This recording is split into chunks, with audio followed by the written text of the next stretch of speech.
The family whose obsession with pure blood cursed their final king with a jaw so deformed he couldn't eat and a body so broken his people thought he was bewitched.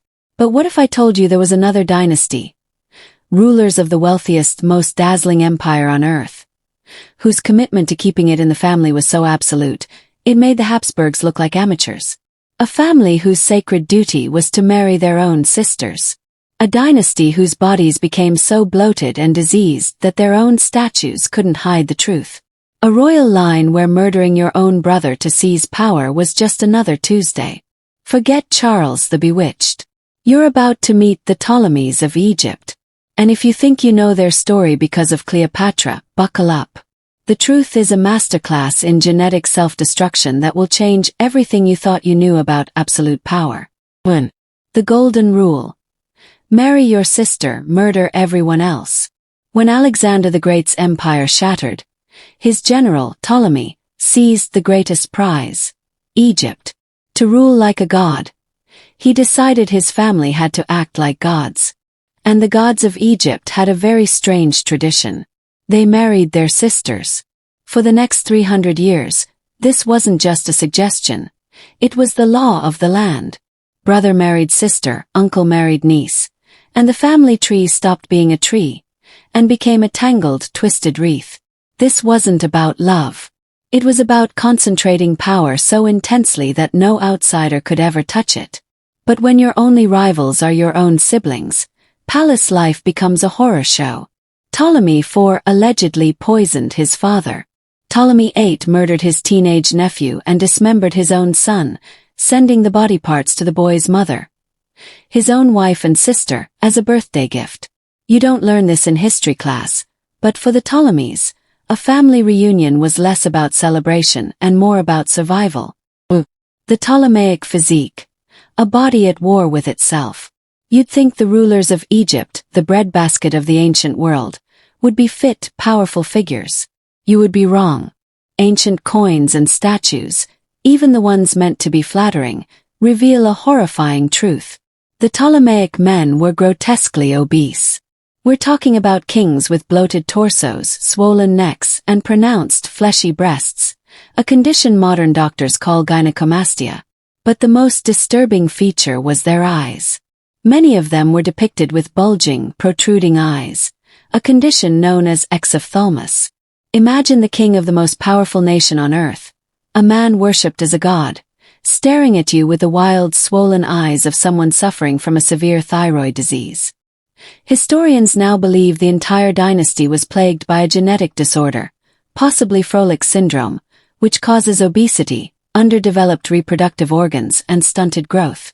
Their divine bodies were, in reality, a walking medical disaster. Here is the ultimate tragic irony. A dynasty so obsessed with its own bloodline that it broke the ultimate taboo. Couldn't produce heirs.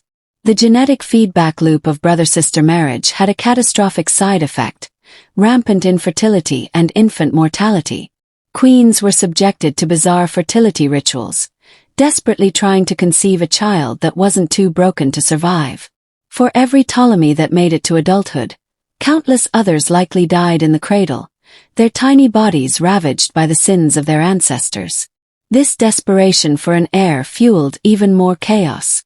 When one sister-wife couldn't conceive, a king would simply marry another sister, creating a toxic trio of jealousy and paranoia that often ended in poisonings and assassinations.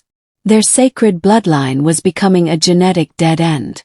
Everyone knows Cleopatra, the seductive genius who charmed Caesar and Mark Antony. But you don't know the real Cleopatra. She was the final product of this toxic legacy.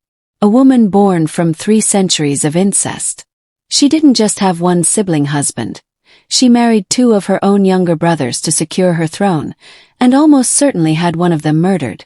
The Hollywood image of Elizabeth Taylor is a fantasy, based on the statues of her ancestors and coins minted during her reign. Historians now believe Cleopatra likely had the same family traits: a thick neck, a sharp, hooked nose, and those distinct, bulging Ptolemaic eyes. Her true power wasn't supernatural beauty. It was a ferocious intellect and a ruthless will to survive, forged in a family that would have killed her without a second thought.